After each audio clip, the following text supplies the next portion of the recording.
পরপর দুটো মেয়ে হয়েছে আমার, এবার আমি আবারও কনসিভ করেছি। এই কথাটা শুনে সকালে আমার শাশুড়ি মা তার রুমে ডেকে নিয়ে বললেন, বৌমা তুমি নাকি আবারও পেট বাঁধিয়েছ। শাশুড়ি তো মায়ের মতো, তার মুখে এ ধরনের কথা আমার মোটেও ভালো লাগেনি। তিনি তো এই কথাটা আরো সুন্দর করে বলতে পারতেন। তখন আমি নরম সুরে বললাম, হ্যাঁ মা, আমি আবারও কনসিভ করেছি। তখন আমার শাশুড়ি মুখ ভেঙচিয়ে বললেন, কনসিভ করেও বা কি হবে, আবারও তো সেই জন্ম দেবা একটা মেয়ে। তখন আমি চোখটা নামিয়ে কাপা কাপা গলায় বললাম, মা সন্তান দেওয়ার মালিক তো সৃষ্টিকর্তা, আমি তো বলতে পারবো না আমার কি সন্তান হবে, আমার মেয়ে হবে নাকি ছেলে হবে সেটা তিনিই ঠিক করে রেখেছেন। আমার কথা শুনে শাশুড়ি মা প্রচন্ড রেগে গেলেন এবং বললেন, শোনো বৌমা, আমি এক কথার মানুষ, এবার যদি আবারও তুমি মেয়ে সন্তানের জন্ম দাও তাহলে এ বাড়ির দরজা তোমার জন্য চিরদিনের মতো বন্ধ হয়ে যাবে। আমার ছেলে সন্তান চাই, আমার বংশের বাতি চাই। এবার যদি ছেলে সন্তান না হয় তোমাকে ডিভোর্স করিয়ে দেব। শুধু ডিভোর্সই না, এ বাড়ির সীমানা একদম পার করে দিয়ে আসবো। শাশুড়ির মুখে এরকম কথা শোনার পর আমি ভয়ে জমে গেলাম। ওখান থেকে আমি যেন আর নড়তেই পাচ্ছি না, যেন আমার পা মাটির তলায় আটকে গেছে। তখন শাশুড়ি মা বলে উঠল, কি হলো, এখানে খাম্বার মতো দাঁড়িয়ে আছো কেন? তখন আমি দু চোখ ভরা জল নিয়ে ওখান থেকে দ্রুত চলে আসলাম। রাতে স্বামী যখন বাসায় ফিরলো তখন তাকে বললাম, তোমার মা আমাকে বলেছে এবার যদি আমার ছেলে সন্তান না হয় তাহলে তোমার মা নাকি তোমার বউ করে আমাকে আর এ বাড়িতে রাখবে না, আমাকে নাকি তোমার সাথে ডিভোর্স করিয়ে দেবে।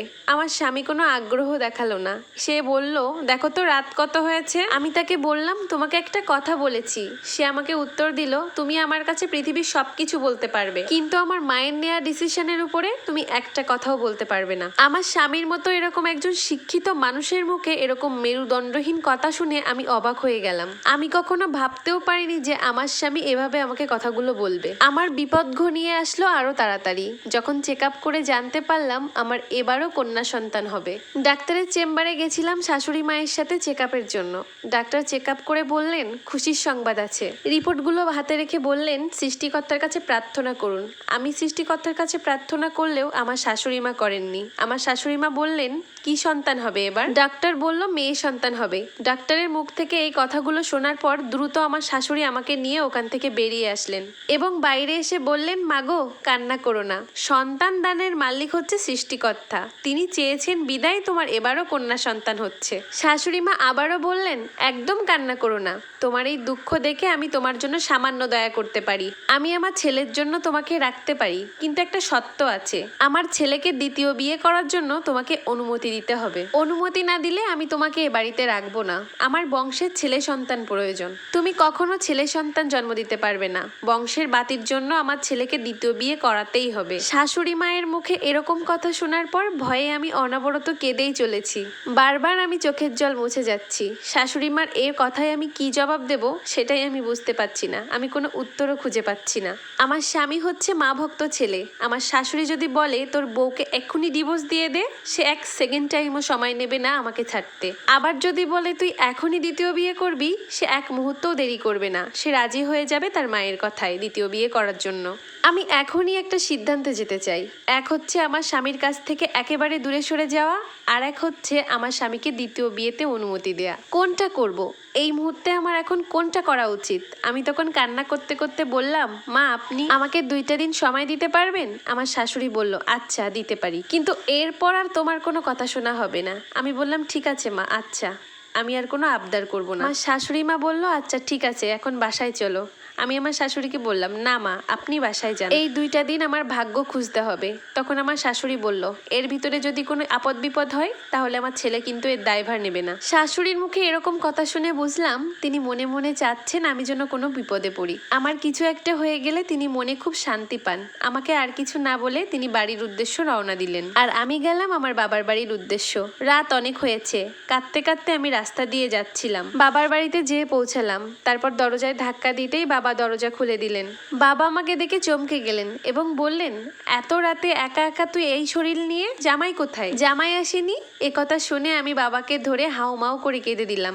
আমি বললাম, বাবা আমার শাশুড়ি মা তোমার জামাইয়ের সাথে আমাকে ডিভোর্স করিয়ে দিতে চায়, আর তোমার জামাইও এতে রাজি। আমি যদি আমার স্বামীর দ্বিতীয় বিয়েতে রাজি হই তাহলে তারা আমাকে তাদের বাসায় রাখবে। আমার মুখে এরকম কথা শুনে আমার বাবা কাপা কাপা কণ্ঠে বললেন, তারা কি মগের মূল্য পেয়েছে নাকি? যা বলবে তাই হবে। আমার দাদা শুয়েছিলেন, দাদা এগিয়ে এলেন, সাথে আমার বৌদিও উঠে আসলো। দাদা বলল, ওই হারামজাদা হচ্ছে একটা কাপুরুষ। আমার বৌদি আমার হাত দুটো ধরে বললেন, ভয় পেও না তুমি, আমরা তোমার পাশে আছি। তুমি মেয়ে দুটোকে নিয়ে এ বাড়িতে চলে আসো। এত কিছু হওয়ার পর ও বাড়িতে থাকার কোনো মানে হয় না। পরের দিন আমি আমার শ্বশুর বাড়িতে গেলাম, যে দেখলাম আমার মেয়ে দুটো নেই, আমার শাশুড়িও বাড়িতে নেই। আমি আমার স্বামীকে জিজ্ঞেস করলাম, আমার মেয়েরা কোথায়? আমার স্বামী আমাকে বলল, তার ঠাকুমার সাথে ওরা ওদের নতুন মাকে দেখতে গিয়েছে। আমি তখন রাগে কাঁপতে কাঁপতে বললাম, কোন সাহসে তোমার মা আমার নিষ্পাপ দুটো বাচ্চা মেয়েকে নিয়ে এরকম নষ্টামি করতে গেছে? আমার স্বামী তখন রাগে স্যাত করে উঠে বলল, মেয়ে দুটো তোর না কি রে? আমি তখন বললাম, হ্যাঁ, মেয়ে দুটো আমার, শুধুমাত্র মেয়েদের জন্যই তুমি আমাকে ডিভোর্স দিচ্ছ। তখন আমার স্বামী আমাকে বলল, মেয়েদের জন্য তোকে ডিভোর্স দিচ্ছি না, ডিভোর্স দিচ্ছি তার কারণ হলো তুই কখনো আর ছেলে সন্তান জন্ম দিতে পারবি না এই জন্য, আর আমার মা তোকে একদমই সহ্য করতে পারে না। আমি তখন বললাম, এ যুগে এসেও তুমি বুঝতে পারছো না যে দোষটা আমার না, দোষটা তোমার, তোমার দিক থেকেই ছেলে সন্তান আসে না। তখন আমার স্বামী অট্টহাসি দিয়ে বলল, শুধু নতুন বউটা একবার বাসায় আসতে দে, তখন দেখবি বছরে বছরে ছেলে সন্তান হচ্ছে, তখন বুঝতে পারবি দোষটা কার। কিছুক্ষণ পর আমার শাশুড়ি বাসায় আসলো। আমার শাশুড়ি আমাকে বলল, এই সাত সকালে বাসায় আসছিস কেন? মেয়েদের নেয়ার জন্য? সেদিন আমি মেয়েদেরকে নিয়ে ও বাড়ি থেকে আমার বাবার বাসায় চলে আসি। এর মধ্যে আমার ডিভোর্সও হয়ে যায়, আমার ডেলিভারির দিন ঘনিয়ে আসে। ঈশ্বরের কৃপায় আমি এবার একটা পুত্র সন্তানের জন্ম দিই। ঈশ্বরের একে লীলা খেলা, আমার সবকিছু স্বপ্নের মতো লাগলো। আমার পরিবারের সবাই খুশি ছিল, মন ভরে ঈশ্বরের কাছে প্রার্থনা করলাম। এর কিছুদিন পর শুনতে পেলাম আমার প্রাক্তন স্বামী সেই নতুন বউ নাকি কন্যা সন্তানের জন্ম দিছে। পাড়া প্রতিবেশীর মুখে শুনতে পেলাম মা ছেলে মিলে নাকি সেই বউটার সাথেও ঝামেলা করতেছে।